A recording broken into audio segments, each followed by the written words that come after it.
Assalamualaikum. Hari ini saya akan tunjukkan lab 4 elektropneumatik dan elektrohidrolik sistem. Mari kita mulakan di lab aktiviti 1.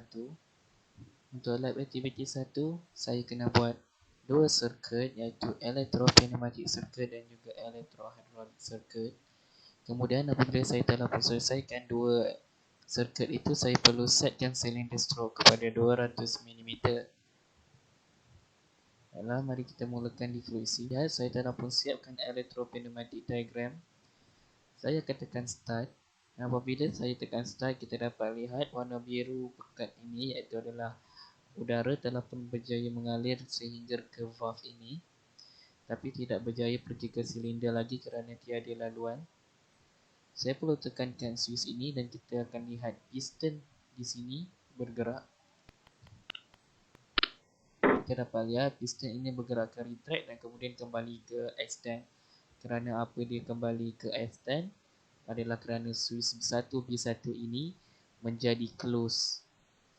Saya akan tekan semula dan anda perhatikan switch 1B1 ini.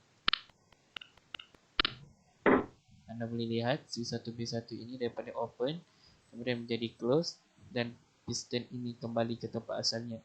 Saya akan tekan sekali lagi dan anda perhatikannya. Dia akan menjadi sebegitu dan kita dapat lihat elektron yang berwarna merah di sini mengalir pergi ke electricity. Baiklah, kita akan beralih ke elektrohidrolik circuit pula. Untuk elektrohidrolik circuit, saya telah pun siapkan dia punya circuit. Jadi saya tekan start dan kita dapat lihat warna coklat pekat ini itu adalah pump telah pun mengalir ke valve di sini tapi tidak pergi lagi ke silinder kerana tiada laluan juga. Saya perlu tekankan switch ini. Apabila saya tekan di switch tadi, kita dapat lihat piston ini bergerak ke retract dan kemudian kembali ke extend semula. Sama sahaja kerana switch 1B1 ini kembali menjadi close. Kita lihat semula. Daripada menjadi open kemudian dia kembali close dan piston ini kembali ke tempat asalnya. Sama sahaja warna merah ini juga adalah elektron yang mengalir ke electricity. Baiklah, saya akan tekan start switch ini semula.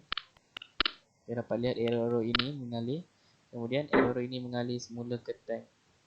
Angin itu dibuang ke tank untuk disimpan. Baiklah, itu saja. Assalamualaikum. Baiklah, kali ini saya akan membentangkan pula observation untuk soalan 1, iaitu adalah briefly discuss the function of the two components circled in red below. Baiklah, saya akan membincangkan function bagi kedua-dua komponen yang dibulatkan merah ini. Baiklah, untuk komponen yang pertama ini, ianya digunakan di elektrohidrolik circuit seperti gambar di atas ini. Manakala komponen yang kedua ini digunakan di elektropneumatik circuit. Baiklah, function untuk komponen yang pertama ini yang diberi nama sebagai tank, ianya disambungkan di hydraulic connection di sini. Kemudian tangki ini disatukan ke dalam unit pump dan mempunyai tekanan 0 megapascal. Ianya boleh dimasukkan ke dalam rajah litar sebagai komponen bebas. Baiklah, setelah saja piston ini kembali ke extend port, jadi udara ke sini akan melalui laluan di sini dan akan pergi ke tank ini dan disimpan. Kemudian bagi untuk komponen yang kedua ini, ianya disatukan di dalam pneumatic connection.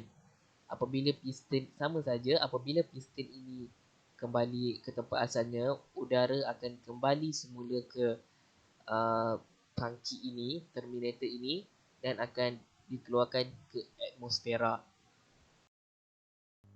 Okey, Assalamualaikum warahmatullahi wabarakatuh. Okey, hari ini saya akan menjawab question untuk lab activity 1, iaitu describe the differences between electropneumatic and electrohydraulic system. Okay, the difference between electro-pneumatic and electro-hydraulic system is hydraulic system use the pump to push hydraulic fluid through the system to create fluid power. The fluid passes through the valve and flows to the cylinder where the hydraulic energy convert back into mechanical energy. The valve help to direct the flow of the liquid and relieve pressure when needed. Electro-pneumatic is a pneumatic control system where air pressure and direction of valve are controlled by an electrical current. Directional control valve form the interface between and the signal control section and the pneumatic power section in an electro-pneumatic system.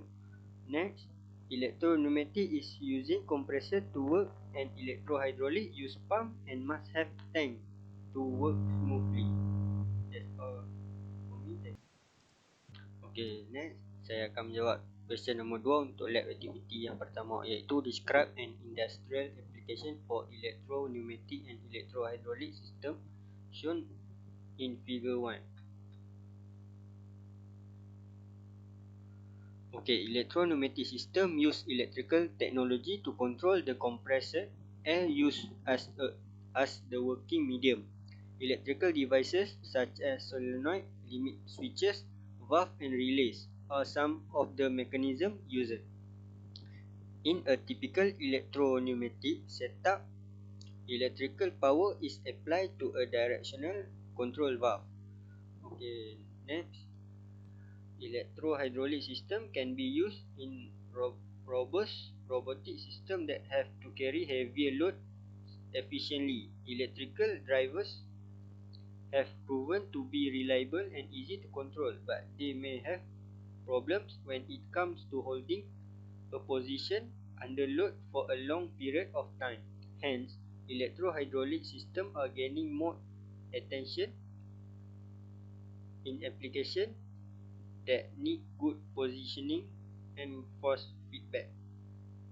Sekian. Baiklah, kali ini saya akan membentangkan pula lab activity kedua. Untuk lab activity kedua, saya perlu membuat dua diagram, iaitu adalah pneumatic diagram dan juga electrical diagram, iaitu adalah electro-pneumatic circuit. Baiklah, mari kita mulakan. Baiklah, untuk pneumatic diagram dan juga electrical diagram, saya telah pun siapkan datanya seperti begini. Bawah masa, mari saya tekan start. Kalau boleh saya tekan start, di sini kita dapat lihat compressed air telah pun berjaya mengalir ke retract port di sini. Dan di sini elektron telah pun mengalir. Jadi apabila saya tekankan switch satu di sini, kita dapat lihat piston ini bergerak ke retract, kemudian bergerak ke extract. Dan di sini juga bergerak. Dan di sini pula kita dapat lihat elektron mengalir ke electricity.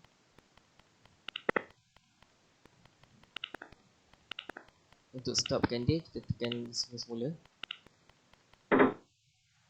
Dan piston ini akan kembali ke tempat asalnya. Dan elektron hanya mengalir di sini saja, di laluan sini saja. Baiklah, kali ini saya akan membentangkan pula observation untuk lab activity kedua. Baiklah, untuk observation yang pertama, state the name of component 1B1 dan juga 1B2. Baiklah, untuk component name bagi 1B1 dan juga 1B2 ini adalah limit switch make. Kedua-duanya adalah limit switch make. Saya akan tunjukkan di full sim. Okay, switch. Baiklah, kali ini saya akan menerangkan observation yang kedua, iaitu adalah briefly discuss the function of 1B1 dan juga 1B2 in this circuit diagram. Di sini terletaknya 1B1 dan di sini terletaknya 1B2. Saya akan menerangkannya dengan menggunakan fluid sim. Baiklah, ini merupakan 1B1 dan ini merupakan 1B2. Saya katakan start. Dan di sini kita dapat lihat 1B1 akan menjadi tertutup apabila arus mengalir terus ke electricity, dan switch ini akan terbuka dengan segera apabila arus telah pun melewati switch ini. Switch ini dibuat dengan menggunakan switch membuat umum dan meletakkan label. Baiklah, saya akan tekankan switch ini untuk melihat 1B2 fungsinya. Ini terlihat, ini adalah fungsinya. Apabila arus juga melewatinya,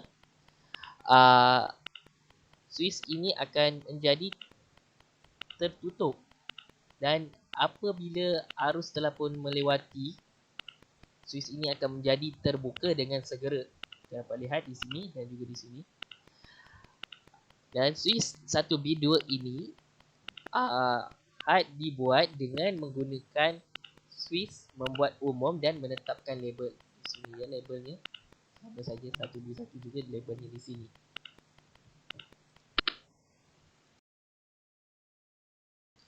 Baiklah, kali ini saya akan membentangkan pula, menerangkan untuk observation yang ketiga, iaitu adalah during simulation, a symbol with an arrow always appears next to the component the electrical diagram. Describe what do you understand when you see the symbol. Baiklah, saya akan menerangkan dengan menunjukkan di fluid sim. Mari kita buka fluid sim. Baiklah, ini adalah fluid sim dan ini adalah simbolnya. Baiklah, simbol ini muncul apabila limit switch ini dalam keadaan tertutup. Dan DAC ini pula berada di dalam keadaan extract. Tetapi, boleh saya tekan start. Dan saya tekan switch di sini. Simbol ini juga keluar. Keluar di sini. Dan keluar di sini. Ini bermaksud apabila arus mengalir, simbol ini akan keluar. Dan 1B1 ini dia apabila piston ini berada di dalam keadaan extract, extend, simbol ini akan keluar. Manakala bagi 1B2, apabila piston ini berada di dalam keadaan retract, simbol itu akan keluar, simbol arrow itu akan keluar. Dan apabila arus juga mengalir.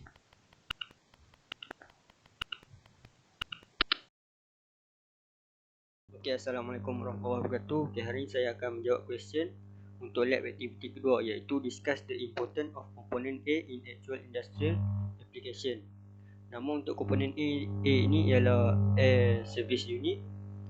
Okay, the importance of component A in actual industrial application is the main function of the service unit is to provide the pneumatic system with a well cleaned, lubricated and regulated compressed air. In this component, it has three components, which is air filter, pressure regulator and air lubricator. Spraying lubricating oil in compressed air to be carried to moving parts such as directional control valve and piston. If don't have air lubricator, it cannot spray lubricating oil in compressed air to be carried to moving parts such as directional control valve and piston. It causes the piston to be immobile due to lack of lubricating oil. Next is to adjust the system the pressure according to the need of a system. If don't have pressure regulator, so it unable to adjust the pressure according to the requirement set for a system, which will cause the system to not run properly. Okay, the next is isolate impurities such as dirt and condensing water from compressed air. If don't have the air filter, then unable to separate contaminants such as dirt and condensing water from compressed air, so the system does not run smoothly. Okay, itu saja perasaan. Okay, Assalamualaikum warahmatullahi wabarakatuh. Okay, hari ini saya akan explain tentang operation of the circuit 3. iaitu pneumatic diagram dan electrical diagram. Okey, seperti yang terlihat ini ialah pneumatic diagram dan ini ialah electrical diagram. Okey, saya akan runkan. Untuk kita mulakan sistem ini, kita perlu tekan button switch 1. Silinder valve akan bergerak sebanyak 5 kali kerana kaunter ini sudah ditetapkan sebanyak 5 kali. Apabila habis kaunter, untuk resetkan balik, kita perlu tekan button S2. Selagi kita tidak tekan S1 ini, kita boleh gunakan S2 balik untuk ulang semula prosedur. Okey, pada secara ringkasnya, sirkuit ini beroperasi. Pada awalnya, arus akan mengalir dari IB1 dan terus ke ground, dan ada arus yang lalu ke IB2. Arus yang melalui IB2, ia tidak akan melalui ke BK dan tidak akan melalui ke K3. Jadi ia tidak akan tutup. Relay contact K3 ni dia tidak akan close. Okey, seterusnya K2 adalah yang di sini. Apabila kita tekan S1, kita dapat lihat arus yang mengalir melalui K1 dan C1 dah tertutup. Arus akan mengalir melalui IM1. Apabila IM1 di-energize, jadi SN wave valve ini akan bergerak dari kiri ke kanan, lalu masuk ke laluan keempat dan kelima. Apabila dia sudah ke kanan, pressure akan masuk ke bahagian chamber IB1 dan silinder valve ini akan bergerak ke kanan. Okey, apabila chamber ini sudah bergerak ke kanan, ia akan menghidupkan switch IB2.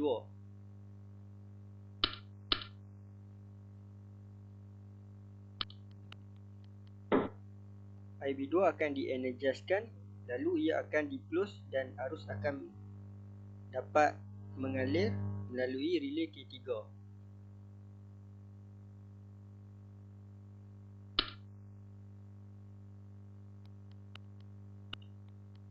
Maka relay kontak K3 akan close. Arus akan melalui IM2 dan menolak balik ke kiri. Ke kiri mengaktifkan balik counter ini untuk countdown. Okey, silinder valve ini akan kembali ke tempat asal. Okey, itu saya rasa. Terima kasih. Okey, Assalamualaikum warahmatullahi wabarakatuh. Okey, hari ini saya akan membuat observation untuk lab activity 3. Itu yang pertama ialah tabulate the list of component used in figure 3. Okey, ini ialah figure 3. Okey, list komponen yang terdapat dalam figure 3 ni ialah, yang pertama ialah double acting cylinder, yang kedua SN wave valve, yang ketiga air service unit, dan yang keempat detect switch, dan yang kelima push button, dan yang keenam magnet sensor, dan yang ketujuh relay, dan yang ke-8 relay counter, dan seterusnya valve solenoid, dan yang terakhir ialah brake switch and mid switch. Okay, itu saja daripada saya. Sekian. Okey, sekarang yang observation yang kedua ialah explain the function of S2. Okey, ini ialah S2, iaitu dia bertindak sebagai reset button untuk counter. Untuk reset balik button counter ni sekiranya kosong, so dia akan reset kembali kepada 5. Okey, itu saja daripada saya. Terima kasih. Okey, hari ini saya akan menjawab soalan untuk lab activity 3. Lab activity 3 iaitu the position of 1B1 and 1B2 in figure 3 is different from figure 2 by referring to component A and component B below are both types practical for IB 1B1 and 1B2 in figure 3. Explain your answer. Okay. Komponen B adalah magnitude switch dan komponen A adalah mid switch. Mid switch ini adalah seperti C1. C1 iaitu ini C1. Ini C1. Itu normally close. Okay, fungsi bagi komponen A dan B ni adalah sama sahaja kerana apabila kita runkan, silinder value ini akan berada di tempat asal. Lalu switch ini akan mengaktifkan IB 1B1 1B1 dan apabila 1B1 diaktifkan, dia akan berada dalam keadaan close sama ada seperti komponen B.